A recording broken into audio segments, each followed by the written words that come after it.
Okay, so here we are live with another GI Joe Classified Series unboxing, and this is Ralph Nunchuck Badducci. Now, longtime fans of GI Joe will recognize this guy as a member of the infamous Ninja Force. And in fact, if you look at the artwork that comes with the figure, he actually does have like a it's almost more like a purple, but it is a color very similar to the shocking pink background that they had on those action figures as the background to his portrait. You can't really see a whole lot of it because he takes up a lot of space, but it's nice to see them acknowledge it, and they actually do have some literal neon in the background there, so that's pretty funny. I'm guessing he's in Tokyo or something.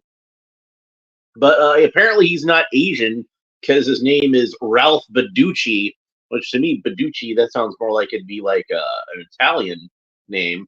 But I suppose maybe he's Japanese on his mother's side or something like that. I don't know. So yeah, so there's the portrait of them over here on the side, and on the portrait he's holding one of his nunchucks, which guy's named Nunchuck. He's gonna have nunchucks.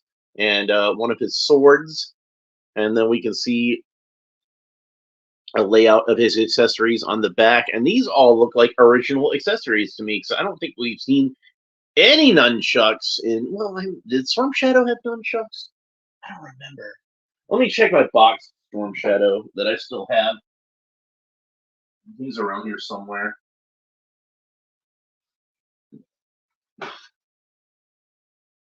He did not come with nunchucks, which the original Storm Shadow did come with nunchucks. So, and we got Quick Kick on the way. He'll come with nunchucks, I think. Pretty sure he comes with nunchucks. So we got his accessory loadout here. He has 2 nunchucks, a knife, 2 of these claws, and 2 pretty damn cool looking swords. So, and then they got some detail of the head sculpt where you can see his Havelock or do-rag or whatever that is, and you can see the shoulder armor. So let's go ahead and open him up.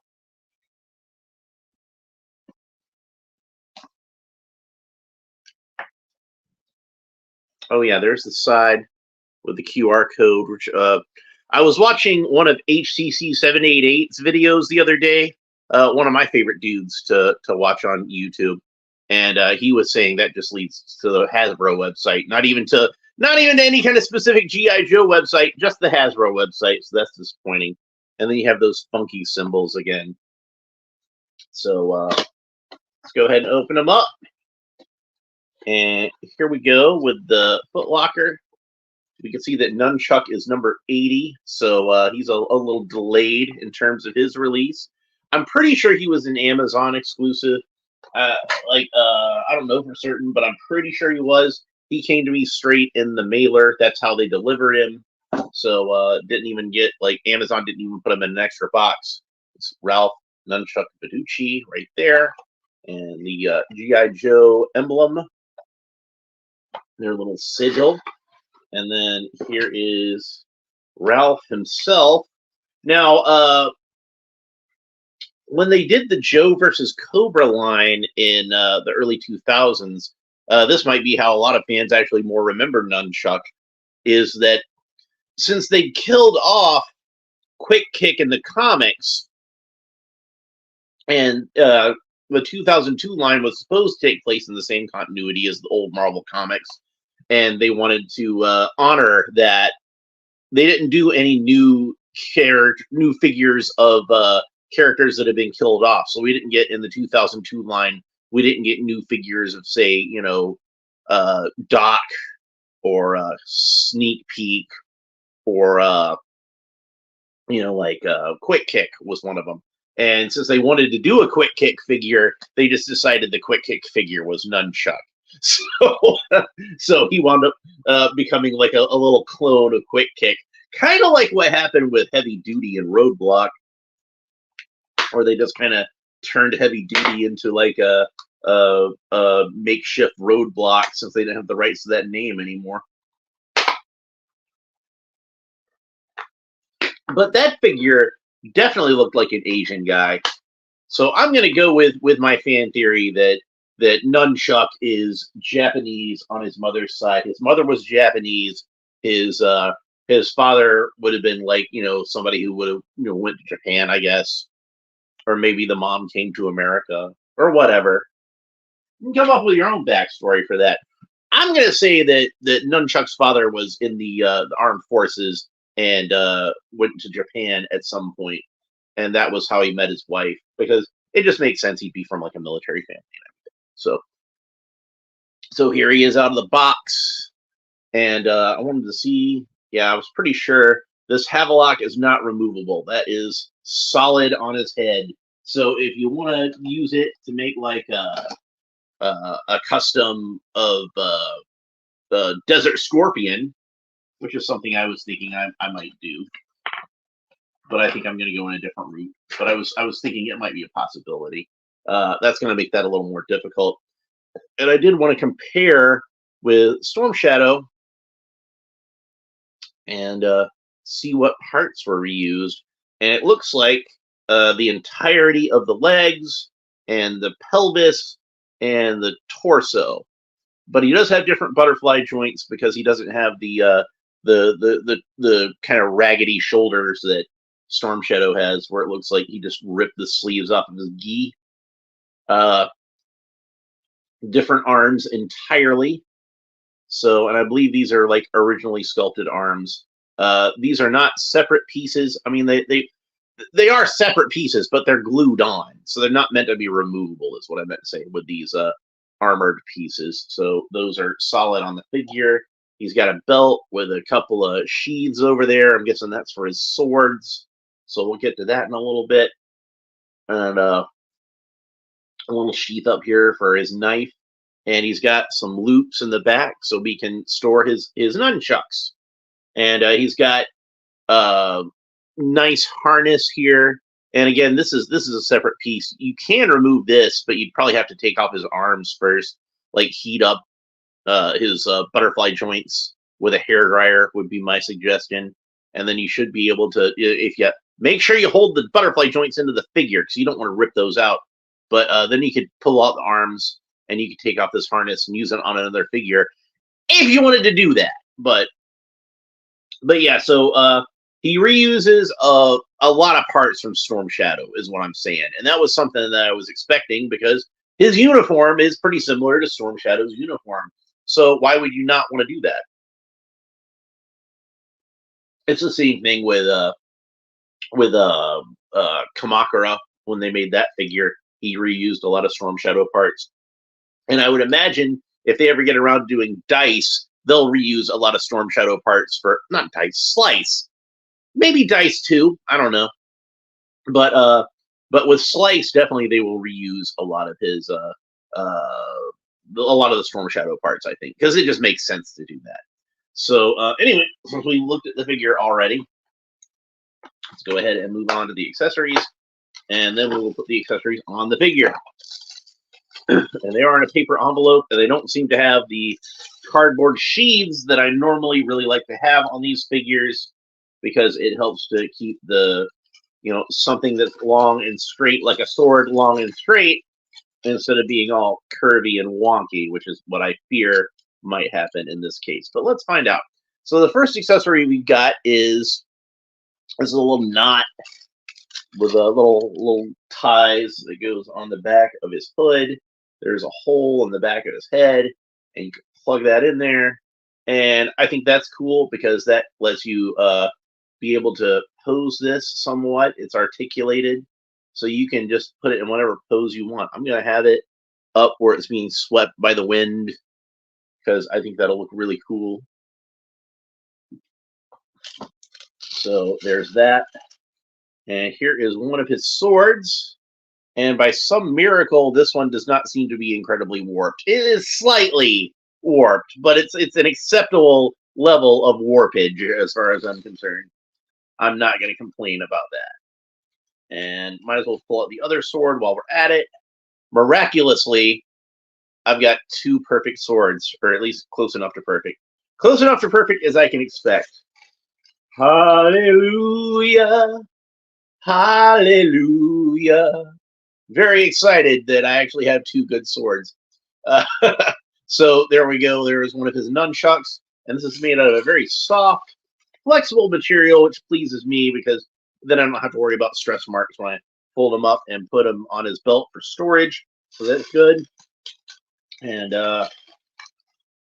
might as well go ahead and get these since they're easier to get. Some of these claw weapons, and it looks like he will hold those in his hands rather than them clipping to the wrist. Sometimes with those claw weapons, they clip to the wrist, and I like that better because then they can hold an extra weapon, and that's cool. But this one apparently not. And then the last two accessories is we have the second pair of nunchucks, and then we have this little knife, a little tiny knife. If I had Ripper over here, he'd tell you that's not a knife. This is a knife because he came with a knife.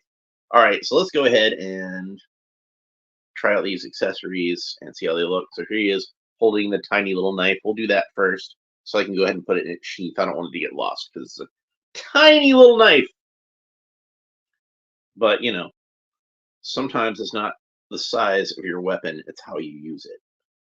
All right, so next we're going to do these claws. So I don't see a place to store the claws. I could be mistaken. Maybe there is some kind of spot. You can't. Oh, that's neat. So here's a way you can store the claws, probably. Let's see how well this works. Is I do notice they're exactly the right size to fit over the sword sheath.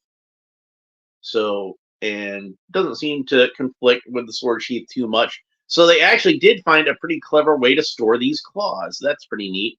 And since I've got two of each of those things, I don't really need to show off both of them, do I? I mean, like, you've seen one, you've seen them all.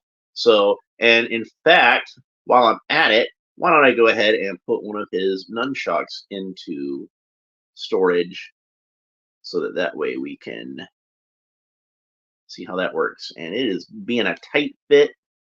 Now, the unfortunate thing about him being that kind of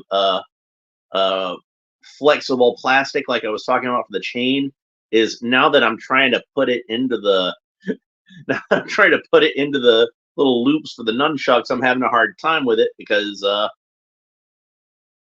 you know, it's like you're trying to fit a noodle through a hole. You know what I mean? Some of you older guys will know what I'm talking about. We all have that problem when we get older, don't we? Yeah. This is not a show for kids. Okay, so let's see if I can get it in. Man, it's being stubborn. I'm gonna try to move this arm out of the way. La-di-da. I mean, I got it. There we go. There we go. There we go. All right. So then that's how the nunchucks fit onto the belt. So I have all of his weapons fit onto the belt on this side.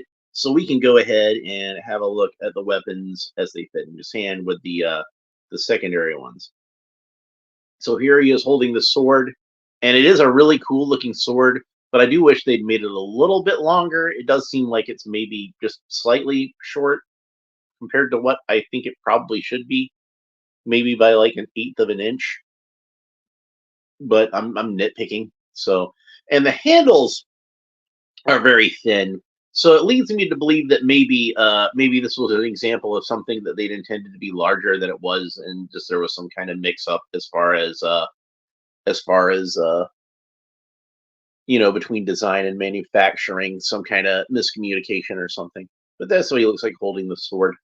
So there's that. And then I'm going to go and put that in the sheath since we've already looked at that now. So I can have both of the swords in the sheaths. And then we've got these claws. And I'm going to put it in his left hand since it's over, you know, the empty sheath for the claw is over at the left hand. So that just makes sense. And it's got kind of like an armor kind of bit to it and more blades that go back that way. And it is seeming like it's a tight fit over this hand. I don't want to force it necessarily because I don't want to get stress marks on it. But it seems like it should go like all the way over the back of the hand, but it's just not quite wanting to fit. Now it's less of a handle that goes over his hand and more of a strap that goes around his hand. So maybe we can try to see if we can fit the sword into his hand while he's holding the claw. And it might go in because, like I said, that sword handle is kind of thin. I gotta turn it around backwards. So yeah, you can, if you want to, have him hold the sword and the claw at the same time. So that is an option for you if you want to have him hold as many weapons as possible. And why would you not want to have him hold as many weapons as possible? And then we got the nunchuck in his hand. And since it is like, a solid piece, it's just kind of sticking up like a club. But we can try to bend it, give it a little more of a swing to it. I do remember when Hasbro did their Marvel Legends, the comic book version of Shang-Chi, that he came with a couple of different pairs of nunchucks, and one of them was definitely made to look like it was swinging, like the chain was just like straight out at a right angle from the club that you're supposed to have in his hand. So that was pretty cool. But yeah, that's what he looks like with all the accessories, armed to the teeth. So let's talk about the articulation a little bit. I probably should have done that before I put the accessories in, but oh well. Arms rotate all the way around. Arms only move up about that far because that armor plating kind of gets in the way, which is why I wish they had made that removable. Now, if you play around with it, like I'm going to do right now, you can maybe get it to where the armor plate kind of slips up over the actual shoulder of the torso a little bit, but then it's going to bump into the web gear, so it's still not ideal. So the arms, in theory, at the bicep should rotate all the way around, but again, the shoulder plate is getting in the way. I wish they had made that removable, so that way you could take full advantage of the articulation if you wanted to, either by removing it or maybe even just by kind of moving it around on the arm as you needed to. But oh well, that ship has sailed. I got a good range of motion on the elbows. He's got those double jointed elbows, but again, that shoulder piece still kind of gets in the way on moving his elbows. Plus, this one, the upper elbow joint is a little gummy. So, and then like with Storm Shadow, he's got the ab crunch there. This kind of waist articulation. He's got the drop down hips. He has a thigh cut, so his thigh rotates all the way around. Got double jointed knees, which are really stiff, and actually the boot came off before before the knee would even bend. It's that stiff, but we can get it to work. Man, that's tight. So just be careful about that I don't pop it off again. There we go. Gently coaxing it, I got it to move. Don't ever force your joints. That's the way you get broken joints.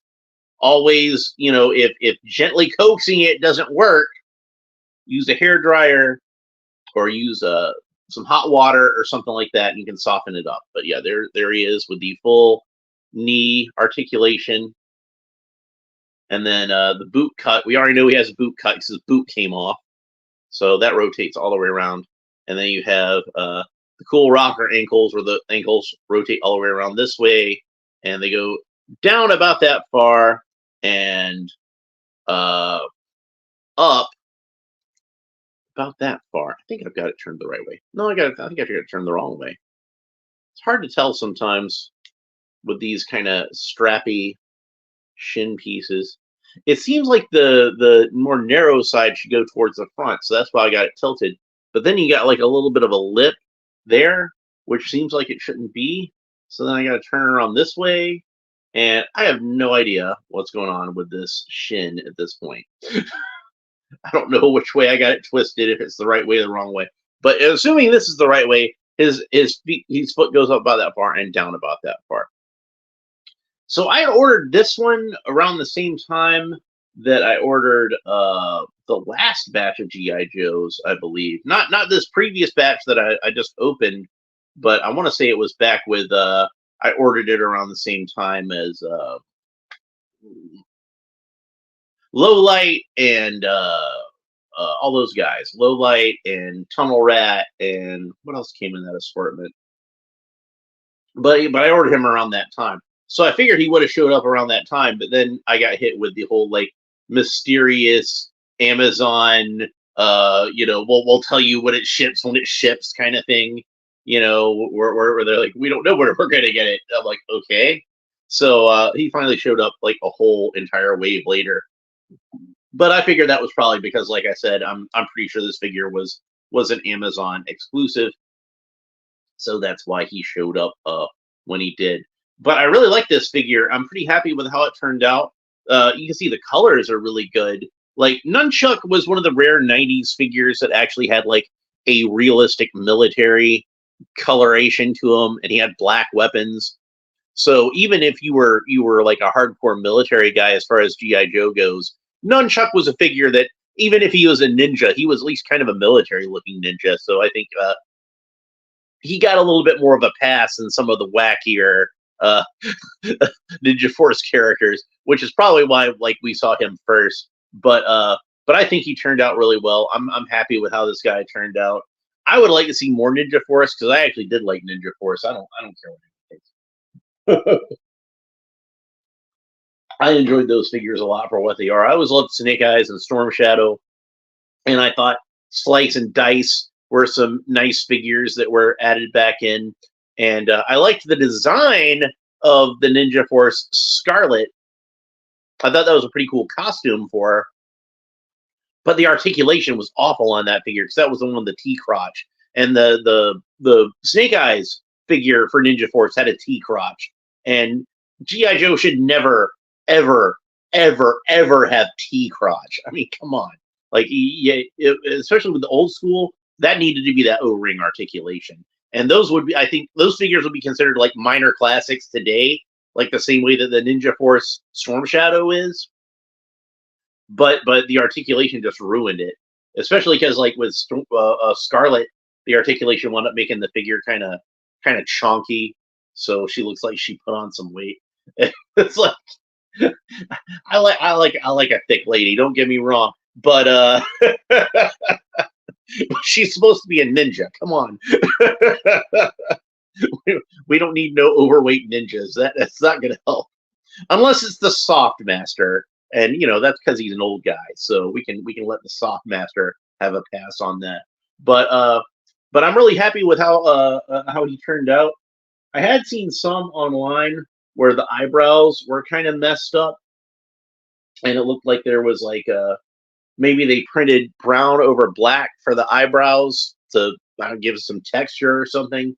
But I'd seen somewhere it was misaligned, so it looked like there was a second eyebrow in between the eyebrow and the eyeball. But I don't know if I can get it to focus correctly. Mine does not have that. He's got a good, intense expression on his face, and that's pretty cool. So yeah, overall, I'm really happy with how Nunchuck turned out.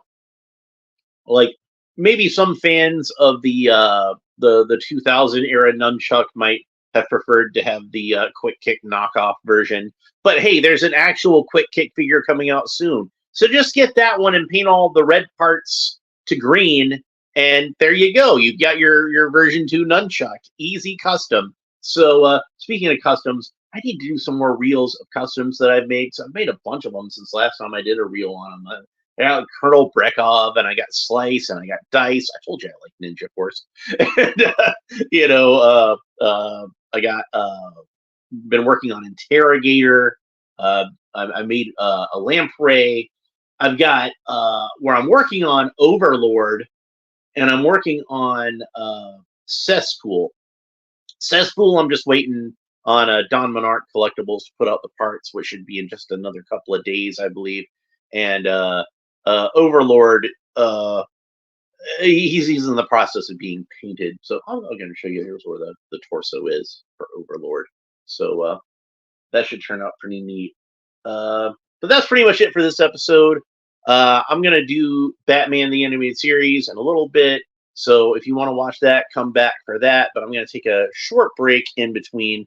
But if you enjoyed this episode and you want to make sure you don't miss that Batman episode, go ahead and hit that like and subscribe. and the little bell down there that'll warn you anytime I go online. If you enjoyed this video, that helps the channel with the algorithm and all that crazy jazz. I don't understand any of that crap because I'm just like some old dude sitting in his living room talking about toys and cartoons. So, but that's pretty much it for this episode. We will talk to you next time. Bye.